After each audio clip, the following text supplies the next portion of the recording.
نهدیشتم سوال دی چې آیا د ژوندونه د دعا مطالبه کول جایز دي؟ جواب: د ژوندونه د دعا مطالبه کول جایز دي، د مړو نه نه. یو انسان دی ژوندی دی، نیک عمله دی، ته د هغه نه د دعا مطالبه وکړي چې زما دپاره د الله نه دعا وغواړه چې الله سبحانه وتعالی زما د پلانکې کار وکړي، نو بالکل دا مطالبه جایز ده، په دې کې هیڅ حرج نشته.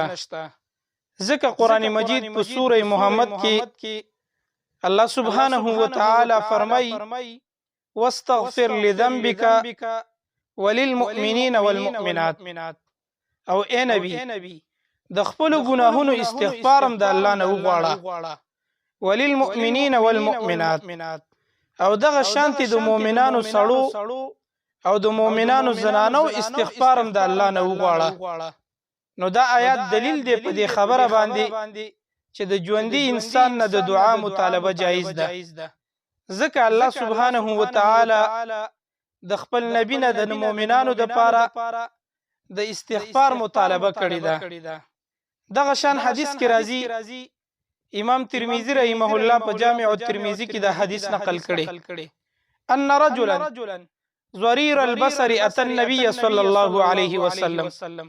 یو کس چې په سترګو باندې ړوند د نظر نه کمزور و، نبی کریم صلی الله علیه وسلم خواته راغلی او ورته وی فرمایل: ادعو الله ان يعافيني.